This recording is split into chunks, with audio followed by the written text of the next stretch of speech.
नमस्कार, आर्या न्यूज देख रहे हैं आप। मैं हूं आपके साथ पल्लवी सिंह। महाराष्ट्र बुलेटिन की शुरुआत करेंगे बड़ी खबरों के साथ। रायगढ़ से खबर है, जहां करजुत इलाके में स्थित वैष्णव देवस्थान के पास उद्धव ठाकरे के साले श्रीधर पाटड़कर ने जमीन घोटाला किया और इसी की जांच महाविकास अघाड़ी सरकार के समय में दबा दी गई थी। लेकिन अब इसी मामले की जानकारी लेने बीजेपी के पूर्व सांसद किरीट सोमैया वहां पहुंचे हैं। देवस्थानासंबंधी जो एक गोंधळ झालेला आहे, ठाकरे सरकारचा वेळेला ते प्रकरण दाबण्याचा प्रयत्न झाला। मुख्यमंत्री उद्धव ठाकरे यांचे मेहुणे श्रीधर पाटणकरनी वैजनाथ देवस्थानाची जमीन घेतली। मग अचानक ते त्यामध्ये कोणतरी बिलखिया आला आणि बिलखिया करून नंतर परत आणखीन कुठे गेली। यात आमच्या माहितीप्रमाणे कोणतीही व्यवस्थित धर्मादाय आयुक्ताची परवानगी, बाकी परवानग्या घेण्यात आल्या नव्हता। वैजनाथ देवस्थानची जमीन बिलखिया या मुस्लिमांकडे गेल्या कशा, याची चौकशी व्यवस्थित व्हावी यासाठी मी आज तहसीलदारला विनंती केली आहे। या संबंधात राधाकृष्ण विखे पाटील महसूल मंत्री यांनी राहुल गांधी ने वीर सावरकर पर हुए विवाद के बाद आज ठाणे में बाला साहेब की शिवसेना आक्रामक होती नजर आ रही है। धर्मवीर आनंद दीघे ने आनंद मठ के पास से एक तीव्र आंदोलन की शुरुआत की। इस आंदोलन में बाला साहेब की शिवसेना के पदाधिकारियों ने सहभाग लिया और प्रवक्ता नरेश महस्के, प्रताप सरनायक जैसे बड़े नेता भी इस आंदोलन में शामिल हुए। दरअसल ठाणे के टेम्बी वनाका बाला साहिब के शिवसेना के पदाधिकारियों ने यह बड़ा आंदोलन शुरू किया है। आंदोलन के दौरान राहुल गांधी के पुतले पर महिला कार्यकर्ताओं ने चप्पल से मारकर अपना गुस्सा दिखाया। इस आंदोलन के दौरान तमाम कार्यकर्ताओं ने लगातार राहुल गांधी के खिलाफ नारेबाजी की है और बाला साहिब के शिवसेना के प्रवक्ता नरेश महस्के ने कहा है कि राहुल गांधी ने भारत जोड़ो यात्रा नहीं बल्कि भारत तोड़ो और कांग्रेस जोड़ो ऐसी यात्रा शुरू की है।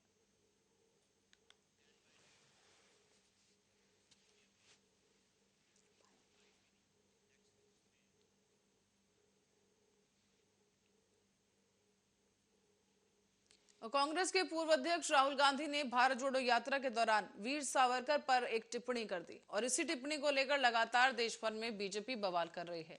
इसी को लेकर आज नागपुर में भी बीजेपी के कार्यकर्ताओं ने ये प्रदर्शन किया है। बीजेपी ने अपने कार्यालय के सामने राहुल गांधी के पोस्टर को लेकर राहुल गांधी का निषेध किया। साथ ही साथ राहुल गांधी के दिए गए बयान को लेकर माफी मांगने की भी मांग उठाई गई है।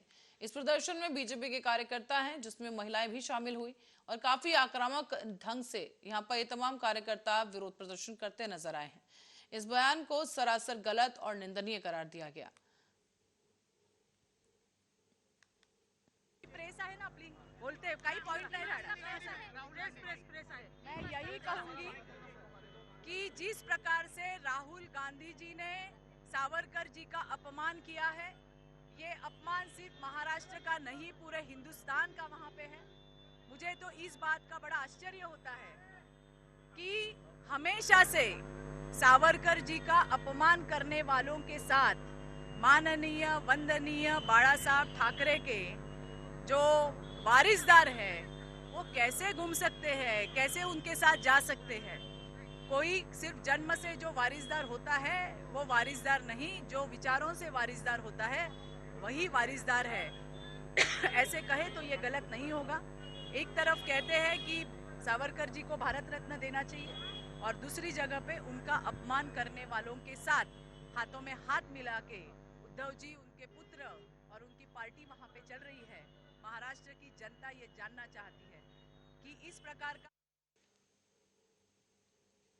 मुंबई में स्थित मंत्रालय में आज एक व्यक्ति ने आत्महत्या करने की कोशिश की। बीड़ जिले का यह मामला है। रहने वाला एक शख्स बताया जा रहा है और मंत्रालय में लगी जाली पर से ये कूद गया। उसने आत्महत्या का प्रयास किया, लेकिन मौके पर मौजूदा पुलिसकर्मियों ने उसे बचा लिया है। समझा बुझाकर उसे मंत्रालय से बाहर ले जाया गया और अब इस शख्स से पूछताछ की जा रही है। कोणीतरी लिहून दिलेलं आहे आणि ते वाचायचं आणि त्या ठिकाणी येऊन अपमान करायचं काम हे काँग्रेसचे नेते राहुल गांधी यांनी केलेलं आहे। सावरकरजींचा अपमान हा फक्त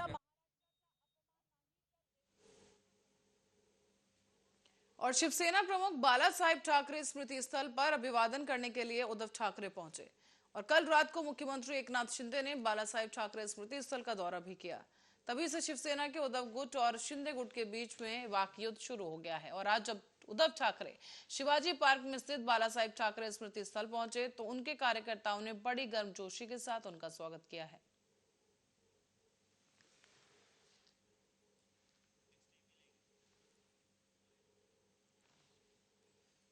और उद्धव ठाकरे ने पत्रकार सम्मेलन में हिस्सा लिया है। इस दौरान उन्होंने और क्या कुछ कहा वो आपको सुनवाते हैं। आपल्याकडे एक पद्धत आहे की म्हणता म्हणता मी थोडासा बदल करेन की लढता लढता शिवसेना प्रमुखांनंतर 10 वर्ष होऊन गेली. आज त्यांचा 10वा स्मृतिदिन आहे. साहजिकच आहे शिवसेना प्रमुख हे केवळ फक्त शिवसेना प्रमुखच नव्हते तर त्यांच्यामध्ये जे अनेक पैलू होते त्या पैलूंचं दर्शन घडवणारा एक जिवंत अनुभव इथेच जो पूर्वी मुंबईचा महापौर बंगला होता, महापौरांचं निवास होतं, तिथे त्या स्मारकाच्या निमित्ताने कसं होणार आहे याचं एक प्रेझेंटेशन आहे. हे 8-10 दिवसापूर्वी आपण सर्वांनी पाहिलं. साहजिकच आहे शिवसेना प्रमुख म्हटल्यानंतर व्यंगचित्रकार त्यांची ओळख ही ओघाने आलीच आणि म्हणूनच आज मी मुद्दामून इथे आपल्यासमोर का आलोय केवळ आपल्याशी बोलायचं हा एक उद्देश नक्की आहेच पण त्याचबरोबरीने इथे जी माननीय शिवसेना प्रमुखांची हिंदू सम्राटांची अर्कचित्र म्हणा किंवा त्यांची काढली गेलेली व्यंगचित्र म्हणा जी इतर व्यंगचित्रकारांनी काढलेली आहे. म्हणजे आमचे प्रभाकर वाईकर पण आहेत, काही त्याचे कलाकार सुद्धा आहेत. त्यांच्या दृष्टीतून पाहायचं आहे की त्यांनी रेखाटलेली चित्र ही इथे मांडलेली आहे. मी आपल्याला विनंती करेन की आपल्या माध्यमातून ही व्यंगचित्र म्हणा ही अर्कचित्र ही तमाम शिवसेना प्रमुखांच्या प्रेरणा आणि आपल्या देशातील इतर सुद्धा नागरिकांना उपलब्ध करून द्या. आपण त्याचं एक दर्शन आपल्या या माध्यमातून संपूर्ण देशाला घडवावं अशी माझी नम्र विनंती आपल्याला करतोय. साहजिकच आहे की शिवसेना प्रमुख म्हटल्यानंतर संघर्ष आलाच, अन्यायाविरुद्ध लढा आलाच. एका दृष्टीने आजचा हा स्मृतिदिन मला थोडासा वेगळा का वाटतोय कारण 10 वर्ष लागली काही जणांना शिवसेना प्रमुखांनंतर शिवसेना प्रमुख कोण होते समजायला. त्यांनी आता शिवसेना प्रमुखांबद्दलचा त्यांचा उमाळा हा बाहेर आलेला आहे. असो अनेक शिवसेना प्रेमी आहेत, शिवसेना प्रमुख प्रेमी आहेत. त्यांनी सुद्धा त्यांचं प्रेम आणि त्यांच्या भावना व्यक्त करायला काही हरकत नाहीये. मात्र ते करताना याचा कुठे बाजार होऊ नये ही माझी एक नम्र भावना आहे आणि त्या दृष्टीने विचार करूनच बाजारूपणा त्याच्यामध्ये दिसता कामा नये. कारण विचार व्यक्त करायला कृती असावी लागते. कृतीतून सुद्धा विचार व्यक्त होतात. कृती नसेल तर तो विचार राहत नाही, केवळ एक बाजारूपणा आहे. म्हणून शिवसेना प्रमुखांच्या नावाचा बाजार कोणी मानू नये. त्यांच्याबद्दल मी तुमच्या भावना, श्रद्धा, प्रेम हे सगळं समजू शकतो पण त्याला साजेसं काम आपण करावं एवढीच माझी त्यांना विनंती आहे. बाकी बऱ्याच दिवसानंतर आपण असे भेटतो आहोत. आपल्या मनामध्ये काही थोडे प्रश्न असतील तर जरूर विचारा. मी आपल्या और सावरकर के मुद्दे पर महाविकास अघाड़ी में फूट पड़ती नजर आ रही है। एक तरफ कांग्रेस के राहुल गांधी ने सावरकर के खिलाफ टिप्पणी कर दी और दूसरी तरफ महाविकास अघाड़ी में कांग्रेस की सहयोगी रही उद्धव गुट की शिवसेना विधायक नीलम गोरे ने प्रधानमंत्री नरेंद्र मोदी से सावरकर को भारत रत्न से सम्मानित करने की मांग की है।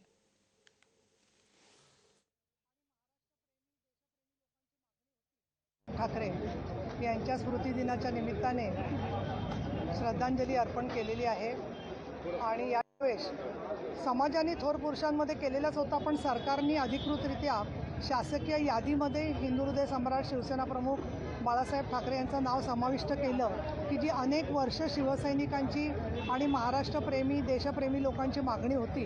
त्यानुसार आज विधान भवनमध्ये माझ्या संस्था देखील त्याची दखल घेईल अशा प्रकारची आमची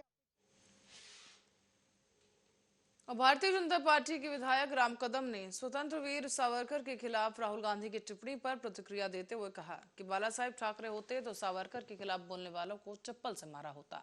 अगर राहुल गांधी वीर सावरकर के खिलाफ बोलने के बाज नहीं आए तो महाराष्ट्र की जनता उनका स्वागत अपनी पद्धति से करेगी।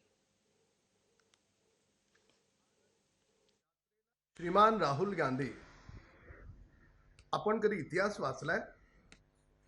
स्वातंत्र्यवीर सावरकरांनी काय हालअपेष्टा सहन केल्यात, काय संघर्ष केलाय, त्यांचा त्याग, समर्पण, बलिदान काहीच माहित नाही आपल्याला. भारत जोडो यात्रेला जेव्हा देशानं नाकारलं, म्हणून आपण सावरकरांचं नाव पुढे घेऊन माध्यमांची जागा व्यापू इच्छिता? काय उद्देश आहे तुमचा? दुर्दैव तर या गोष्टीचा आहे की स्वर्गीय बाळासाहेब ठाकरेंनी देखील सावरकरांबद्दल अपशब्द बोलणाऱ्यांना जोडे हल्ले होते आणि त्यांचे नातू आदित्य ठाकरे त्या राहुल गांधीच्या गळ्याला गळे भिडवत आहेत. कुठे गेली विचारधारा तुमची? सातत्यानं राहुल गांधींकडून सावरकरांचा अपमान होतोय.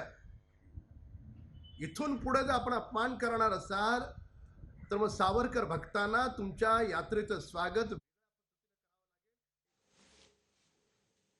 और अदालती आदेश के बाद केंद्रीय मंत्री नारायण राणे ने जुहू में स्थित अपने बंगले आधीश में हुए अवैध निर्माण को स्वयं हटाना शुरू कर दिया है.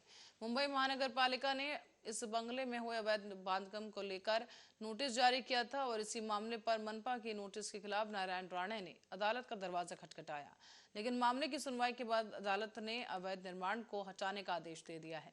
अदालत का फैसला मानते हुए अब नारायण राणे ने बंगले में अवैध निर्माण को स्वयं ही हटाने की शुरुआत की.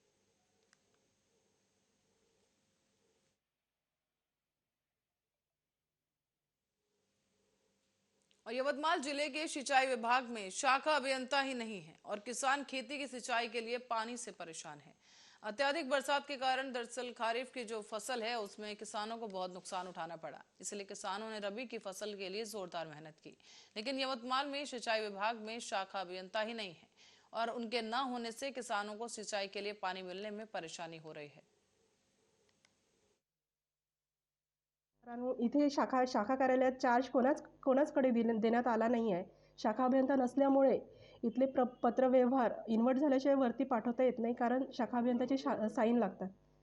त्यामुळे वरिष्ठ कार्यालयात पत्रव्यवहार सध्या तरी होऊन नाही राहिला शाखा अभियंता नसल्यामुळे. सध्या सरांना सांगितलं आहे उपविभागीय अभियंत्यांना की शाखा अभियंता नाही तर मग हे पत्रव्यवहार कसे हे करायचे बा, वरती पाठवायचे. तर त्यांच्यावर अजूनही काहीच कार्यवाही करण्यात आलेली नाही आहे. आणि जे संबंधित कास्तकार लाभधारक येतात त्यांना आम्ही तेच सांगतो की 4 महिन्यापासून शाखा अभियंता नाही आहे, त्यामुळे तुमचे जे काही आहे अर्ज वगैरे ते आम्ही घेऊ, पण सध्या तरी हे वरती पाठवण्यात येणार नाही कारण सर नसल्यामुळे. सर हे सगळी जबाबदारी शाखा अभियंता यांची आहे. आम्ही फक्त जे आलेले आहे अर्ज, जे काही कास्तकारांच्या ज्या काही समस्या आहे ते सरांचे इन्व्हर्ट झाल्यानंतर सोडा पाणी सोडा तर घडीत म्हणते ते साहेब रिटायर झाला, घडीत म्हणते का ते साहेब सुट्टीवर आहे. असं करता करता आमची हे 4थी चक्कर आहे. मग म्हणे 3ऱ्या चक्रीत म्हणे तुम्ही पाटसऱ्या दुरुस्त करा म्हणे, तर आम्ही पाणी सोडतो म्हणे. तर आम्ही स्वतः पैसे लावून वर्गणी करून कास्तकाराकडून पाटसऱ्या मायनल दुरुस्त केली. आम्ही ते पिकापेर होता तेही भरलं आम्ही सबन आम्ही ओके केला.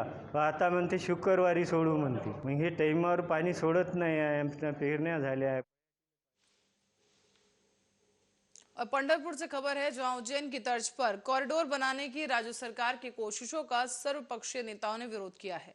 दरअसल पंढरपुर मंदिर परिसर में प्रदक्षिणा मार्ग पर कॉरिडोर बनाने से करीब 500 से अधिक घरों को तोड़ना पड़ेगा और इसके पहले भी 1982 से अब तक 2 बार रास्ता विस्तारीकरण हो चुका है, जिसके लिए घरों को तोड़ा गया.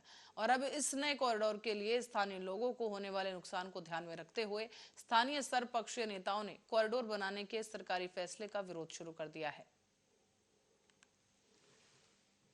आज या ठिकाणी पंढरपूर तीर्थक्षेत्र बचाव समिती यांच्या आधिपत्याखाली सर्वजण पंढरपुरातील नागरिक, लोकप्रतिनिधी, लहान मुलं, बायका हे सगळेजण या ठिकाणी जो नुकताच महाराष्ट्र शासनानं मुख्यमंत्र्यांनी या ठिकाणी आल्यानंतर जो पंढरपूर विकास आराखडा बनवण्यासाठी अधिकाऱ्यांना विनंती केली होती, तो विकास आराखडा बनवत असताना तो विकास आराखडा अत्यंत चुकीच्या पद्धतीने बनवण्यात आलेला आहे.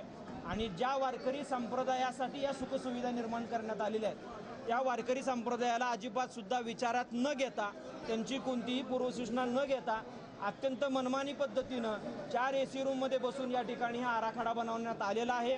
या आराखड्यामध्ये हजारो लोकांची घरं बाधित होत आहेत। केवळ घरं बाधित होत नसून या ठिकाणी अगदी वारकरी संप्रदायामध्ये आद्य मानला जाणारा जगद्गुरू तुकोबरायांचा देहूकर महाराजांचा फोड असेल, अंबळनेरकर महाराजांचा फोड असेल, आजरेकर महाराजांचा फोड असेल, हे ज्यांनी ज्ञानोबा तुकोबरायांच्या पश्चात वारकरी संप्रदाय जतन केला तो देखील फोड या ठिकाणी या बाधित होत आहेत। त्याच्यामुळं जो वाराणसीच्या धर्तीवर हा कॉरिडॉर निर्माण केला जात आहे त्याला समस्त पंढरपूरकरांचा आणि वारकरी संप्रदायाचा तीव्र विरोध आहे।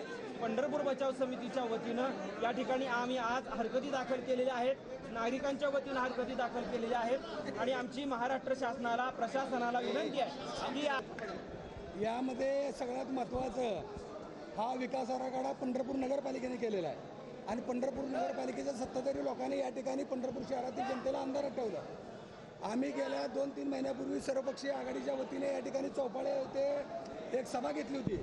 त्या सभेमध्ये आम्ही नागरिकांना जागृत करण्याचं काम केलं होतं की कशा पद्धतीने आराखडा होणार आहे, किती लोक बाधित होणार आहेत। परंतु या ठिकाणच्या सत्ताधारी लोकांनी लोकांचा गैरसमज पसरून त्यांची दिशाभूल करून त्यांना अंधारात ठेवलं आणि झोपेत त्यांच्या डोक्यात दगड घालायचं काम केलेलं आहे। परंतु पंढरपूर शहरातील जनतेच्या पाठीमागं पंढरपूर शहरातील आम्ही सर्व पक्षीय मग मनसे असेल, विठ्ठल परिवार असेल, शिवसेना असेल, काँग्रेस असेल, राष्ट्रवादी असेल, संभाजी ब्रिगेड असेल, आम्ही सर्व